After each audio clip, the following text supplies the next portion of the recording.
What's up guys, Presley Yong here, back for another video, and today we're going to talk about iPhone 12 Pro Max many months later review.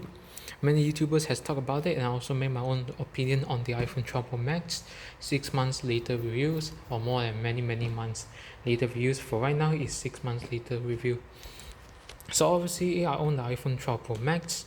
There's other models like the regular Pro model is 6.1 inch, the one that I own is 6.7 inch. Now the storage, it has 3 storage, 128, 256 and 512 GB, also 6 GB RAM, although Apple didn't state the RAM, but when they do a teardown it's 6 GB of RAM, if the regular 12 is 4 GB of RAM. So this phone comes in 4 colors: gold, silver, space gray.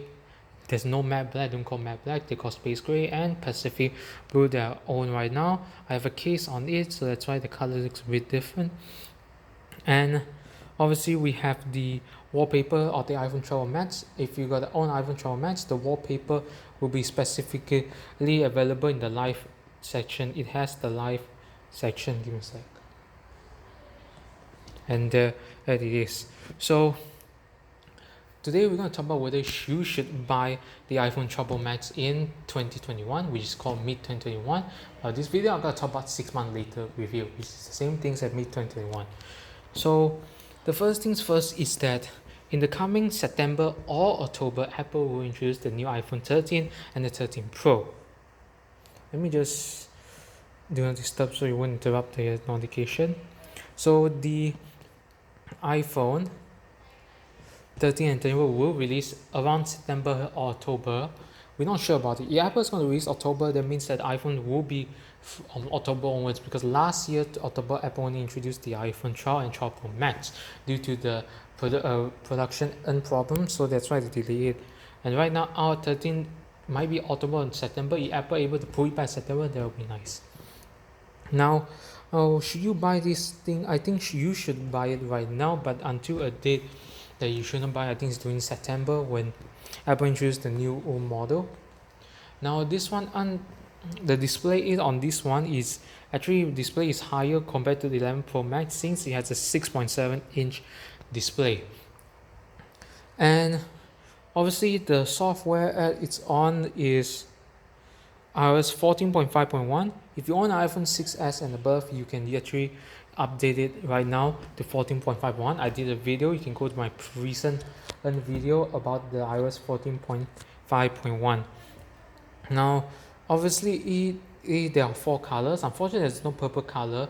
The regular 12 model actually introduced a new color back in April event. They actually introduced the purple color for the iPhone 12, but unfortunately the Pro Max doesn't have it. I think Apple think that's not worth it, or maybe you want to boost the sales of the iPhone 12 mini. As you all know, the iPhone 12 mini has problems, and Apple might have slowed down the demand on that phone.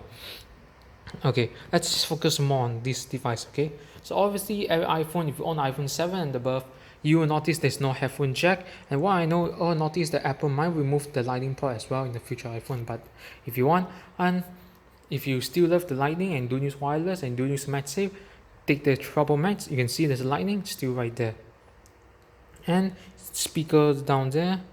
It has the side button, the volume up, volume down, still same.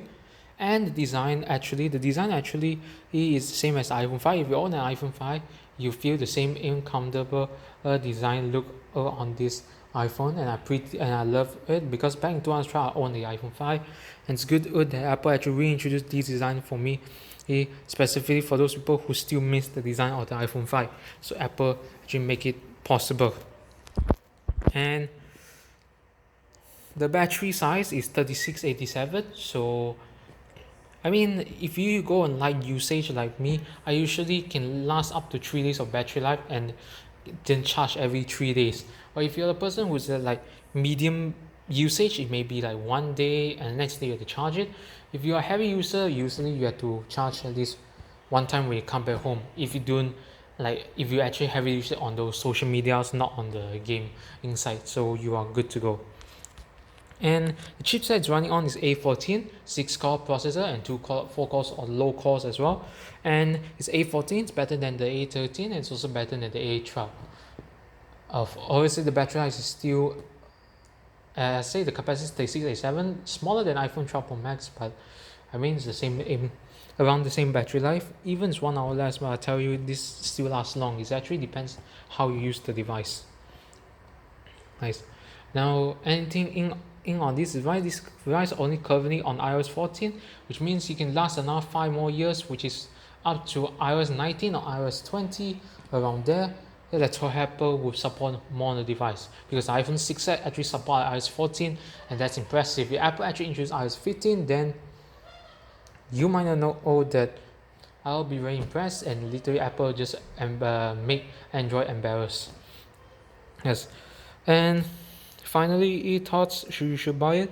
Yeah, you should buy it. It is worth it. Right now, it's worth it. And what I know is that if you go to machine.com, which is in Malaysia, if you're in Malaysia, they actually have a, you see there's a promotion and down, and the 12 Pro Max. Okay, so it means that the 12 Pro only has the promotion, and these are the price of the 128 gigabytes, so 5299 Pro Max. If you go in 256 5799, so that's the price of the iPhone 12 Pro Max currently if you are in Malaysia. If you are in the America, is $1099 US and $999 for the regular 6.1 inch iPhone 12. You can get from Kairos as well if you want to get the 5G model. Obviously, all iPhone 12 and 12 Pro and 12 Max will include a 5G sub-6 GHz inside the iPhone. So it means that if your country supports 5G, you're in luck, you can use 5G. However, 5G is not ready in every country. So if you own a sub-6 GHz, if you stay in the city, you're good to go, because you can get 5G signal and you can easily go 5G. If you don't have 5G, that can be if your country don't support 5G, you can still use your normal 4G. This device on the 4G is faster than the iPhone 11 12 Pro Max 4G, which is very impressive, because this one underneath it has the 5G that's done by Qualcomm, and it's around X55 chip. And Apple will introduce the new X60 chip to the latest iPhone 13 from Qualcomm as well. So it seems like the issue will probably solved between Qualcomm and Apple. And compared to Intel modems, I think the Qualcomm is faster. So you compare the 4G, the 4G is faster than this. And if you use 5G, bear in mind that it will drain more battery. So if you only use 5G when you necessary, that's why in the 5G there's a section called the standard mode, and also use 5G all the time. Use standard mode, so during the time when there's no signal, you just push down to 4G. So yeah, that's about it. You should buy this device. It's good, it's faster 4G speed, even in the support 5G, but I tell you 4G is still the best as right now. And you need to have a phone to go 4G, just in case Wi-Fi connection lose, you can have the mobile hotspot and connect to your phone. So that's good thing about it. So yeah, that's about it. Be sure to subscribe to our channel, turn notification bell. I'll see you in the next video. And also be subscribed to my tips and trick channel, which is actually, I'll put a link in the description below on my tips and trick channel about how to do stuff, or how to like switch off the phone, how to do all those basic stuff. That's about it. Be sure to subscribe to our channel, and I'll see you in the next video.